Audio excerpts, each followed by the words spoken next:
Hi குழந்தைகளே, எல்லாரும் எப்படி இருக்கீங்க? நல்லா இருக்கீங்களா? ஒரு கதை சொல்லட்டா குட்டீஸ்? இந்த கதையனோட பேரு பறவைகளின் புத்தாண்டு விருந்து. புத்தாண்டு பிறந்தது இல்லையா? நம்ம எல்லாம் கொண்டாடின மாதிரி பறவைங்க எல்லாம் எப்படி கொண்டாடுச்சு அப்படிங்கிறது தான் இந்த கதை. காட்டில் இருந்த பறவைங்களுக்கெல்லாம் திடீர்னு ஒரு ஆசை வந்துருச்சு. இந்த ஆசைக்கு காரணம், காட்டில் இருந்து தினந்தோறும் நகரத்துக்கு பறந்து வந்து இரை எடுத்துக்கிட்டு போற காக்கைகளும் குருவிகளும் தான். அந்த இரவு கூட்டத்துல அந்த காக்கைகளும் குருவிகளும் ஒரு நாள் சொல்லுச்சாம், புத்தாண்டு பிறக்க போகுதாம். அந்த கொண்டாடுறதுக்கு நகரத்துல ஒரே கோலாகலமா ஏற்பாடு பண்ணிக்கிட்டு இருக்கிறாங்களாம் அப்படின்னு சொல்லுச்சு. என்ன பண்றாங்க அப்படின்னு கேட்டுச்சு அந்த. எங்க பார்த்தாலும் அலங்காரம் பண்ணி வச்சிட்டு இருக்கிறாங்க. வண்ண வண்ணமா நம்ம பார்க்க முடியாத நட்சத்திரங்கள் எல்லாம் வண்ண வண்ணமா கொண்டு வந்து வீட்டுலேயும் கோவில்கள்லையும் கடைகள்லையும் கட்டி தொங்க விட்டுருக்குறாங்க. கடைகள்லாம் நிறைய வண்ண வண்ணமா நட்சத்திரங்கள் தொங்குது விற்பனைக்காக அப்படின்னு சொன்னது குருவி. உடனே ஆந்தை கேட்டுச்சு, ஓ, அதனால தான் நகர்பகுதிக்கு போனால் வானத்தில் நட்சத்திரத்தையே பார்க்க முடியலையா அப்படின்னு அப்பாவியா கேட்டுச்சான். அதை கேட்டு மற்ற பறவைங்கள்லாம் சிரிச்சுதான். சரி, அப்புறம் அப்படின்னு கேட்டுச்சான். நிறையா கேக்கெலாம் தயார் பண்ணுறாங்க. பறக்கும்போதே வாசனை மூக்க தொலைக்குது.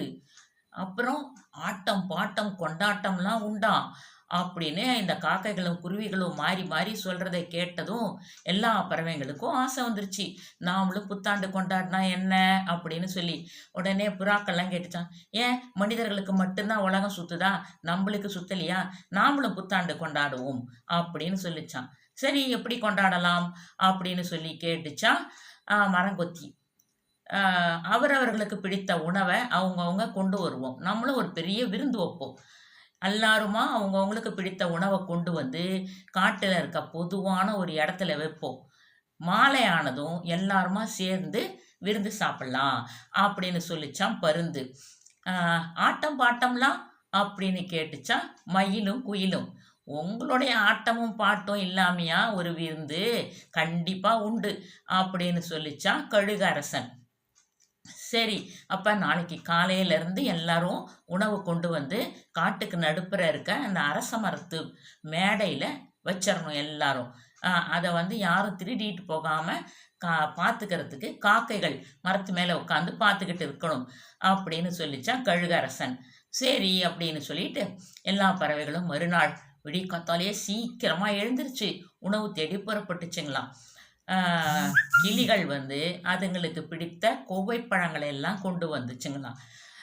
குருவிகளும் புறாக்களும் மைனாக்களும் சிறு சிறு தானியங்கள் எல்லாம் கொண்டு வந்து தான், அரிசி நெல் பருப்பு அந்த மாதிரி தானியங்கள் எல்லாம் அதுங்க மூக்கில் எவ்வளோ கொத்த முடியுமோ அதை மாதிரி கொத்தி கொண்டு வந்து அதெல்லாம் வச்சு தான். பருந்துகள்லாம் வந்து செத்து போன எலி ஓனா அதெல்லாம் தூக்கிட்டு வந்து தான். மயில் வந்து குட்டி குட்டி பாம்பு புழு அதெல்லாம் கொண்டு வந்து தான்.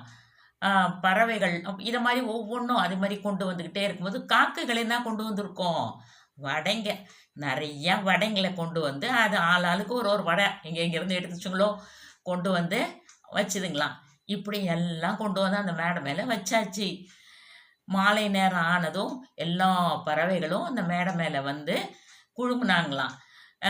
கழுகு அரசன் எல்லாரையும் பார்த்து இப்படி தலையை அசைச்சு வரவேற்பு சொல்லிட்டு, நம் பறவை இனம் எப்பொழுதும் இதே போல ஒற்றுமையா மகிழ்ச்சியா இருக்கணும், அவரவருக்கு பிடித்த உணவை அவரவர் சாப்பிடலாம் அப்படின்னு ஆணையிட்டுச்சான்.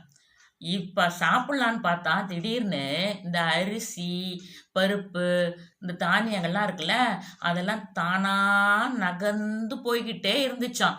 உடனே அதை பார்த்து குருவி மைனாலாம் கத்துச்சான், ஐயோ எங்கள் உணவு தானா நகர்ந்து போகுதுன்னுட்டு. உடனே ஆந்த பக்கத்தில் வந்து உத்து பார்த்துட்டு சிரிச்சுதான், அது தானா நகர்ந்து போல அந்த பக்கத்தில் இருக்க எறும்பு புத்துலேருந்து எறும்புகள்லாம் இழுத்துக்கிட்டு போகுது அப்படின்னு சொல்லிச்சான். மரத்து மேலேருந்து அணில் ஒன்று இறங்கி ஓடியாந்து கிளிங்கள் கொண்டு வச்சிருந்த கொவ்வைப்பழத்தெல்லாம் அது எடுத்து கடிக்க ஆரம்பிச்சுதான். உடனே கிளிகளுக்கு கோவம் வந்துச்சான், டேய் ஒன்னே யாரா இங்கே கூப்பிட்டாங்க அப்படின்னு கத்திச்சான். உடனே அணிலுங்க பயந்து போய் அந்த கொவ்வைப்பழத்தை அப்படியே 2 கையில் பிடிச்சிட்டு கடகடான தூக்கிக்கிட்டு மரத்து மேலே ஏறி போய் ஒளிஞ்சிருச்சான். காக்கைங்க கொண்டு வந்த வடையெல்லாம் பருந்துகள்லாம் தின்னுச்சான். காக்கைகள் வந்து பருந்து கொண்டு வந்த அந்த எலி அதெல்லாம் கொத்திக்கிட்டு இருந்த நேரம் பார்த்து இந்த பருந்துகள் அந்த வடையை தின்னுடுச்சான். இதை ஒரு அண்டங்காக்கா பார்த்துட்டு ஐயோ வடை போச்சே அப்படின்னு சொல்லி அது கத்துச்சான். இந்த மாதிரி எங்கெல்லாம் கூச்சல் போட்டுக்கிட்டு சிரிச்சுக்கிட்டு ஒருத்தரோட உணவை ஒருத்தவங்க அப்படி மாற்றி மாற்றி சாப்பிட்டுக்கிட்டு இருக்கிற இந்த சத்தத்தை கேட்டு பக்கத்தில் இருந்த பாம்பு புத்துல இருந்து ஒரு பாம்பு மெதுவாக ஊர்ந்து வந்து இந்த சின்ன சின்ன பறவைங்க இருக்கும்ல அதை பிடிச்சி திங்கலான்னுட்டு ஊர்ந்து வந்துச்சான். அதை மயில் பார்த்துருச்சு. உடனே அது என்ன பண்ணுச்சு, வேகமாக பறந்து போய் கொத்த ஆரம்பிச்சிருச்சு அந்த பாம்பை. பாம்பு உடனே மயில் காலை சுற்றிக்கிச்சு. பாம்புக்கும் மயிலுக்கும் சண்டை நடக்கிறத பார்த்துட்டு பருந்துங்கள்லாம் உதவிக்கு வந்து கொத்துன்னு கொத்தி ஒரு பெரிய சண்டை காட்சியே நடந்துச்சாங்க. எல்லா பறவைகளும் பயந்து போய் நிற்கிதுங்க, என்னடா அது அப்படின்னு சொல்லிட்டு. கடைசியில் பாம்பு தோத்து போய் உடம்பெல்லாம் கொத்து வாங்கிட்டு தோத்து போய் அப்படியே ரத்த காயத்தோட ஓடி போய் அதோட புத்துக்குள்ளார பதுங்கிருச்சு. உடனே இதை பார்த்துட்டு குருவிகளும் கிளிகளும் மைனாக்களும் இந்த சின்ன சின்ன பறவைங்கள்லாம் தேங்க்ஸ் மயில் அண்ணா அப்படின்னு சொல்லிட்டு போய் மயிலை கட்டி பிடிச்சிக்கிச்சுங்களாம். அப்புறம் பருந்துகளுக்கும் கழுகுகளுக்கும் ரொம்ப நன்றி அப்படின்னு சொல்லிச்சான். சொன்ன உடனே சரி உணவு எல்லாம் முடிஞ்சுதான், சரி சண்டை காட்சியும் முடிஞ்சிருச்சு, அடுத்தது நடன காட்சி அப்படின்னு சொல்லிச்சான் கழுகு. உடனே மயில் வந்து தொகையை விரிச்சுக்கிட்டு அழகாக அப்படியே மயில் நடனம் ஆடுது. மயிலுங்கள்லாம் நடனம் ஆடுது, குயிலுங்கள்லாம் பாட்டு பாடுது. குயில் பாட மயில் ஆட அப்படியே அருமையாக இருந்ததா. இதை பார்த்த உடனே வான்கோழிக்கு அப்புறம் இன்னும் மற்ற சில பறவைகளுக்கெல்லாம் தாங்களும் டான்ஸ் ஆடணும்னு ஆசை வந்துருச்சான். உடனே அதுங்களுக்கு கண்ணா பின்னான்னு டான்ஸ் ஆடிச்சான். நீங்கள் ஆடுறத பார்த்துட்டு அலங்காலமாக ஆடுறத பார்த்துட்டு சிரிச்சு கழுகரசனுக்கு புறையேறி போச்சான். சரி போதும் ஒன்று சொன்ன உடனே எல்லாம் ஆடி முடிச்சாச்சு. அப்போ வந்து கிளிகள் வந்து கடைசியில் கூட்டம் முடிஞ்சிருச்சு. எல்லாரும் சரி ஹாப்பி நியூ இயர் சொன்னி எல்லாம் ஹாப்பி நியூ இயர்னு கத்திச்சான். கத்திட்டு டான்ஸ் எல்லாம் முடிச்சுட்டு கிளிகள் வந்து மழலை குரலில் சரி கிளிகள் நன்றி சொல்லட்டும் அப்படின்னோடனே கிளிங்க தானே பேசுவோம் அழகாக கிளி பேச்சு. உடனே நன்றி நன்றி நன்றி அப்படின்னு சொல்லிச்சான். உடனே காக்காய்ங்களுக்கும் ஆந்தைங்களுக்கும் அதே போல் சொல்லி பார்க்க ஆசை. ஆனால் அதுங்களோட குரல் எப்படி இருக்கும், கட்ட குரல் கரக்கரான்னு இருக்கலாம். நன்றி நன்றி அப்படின்னு அதுங்க கட்ட குரலில் கத்துச்சான். மறுபடியும் கழுகுக்கு சிரிப்பு தாங்க முடியலையாம்.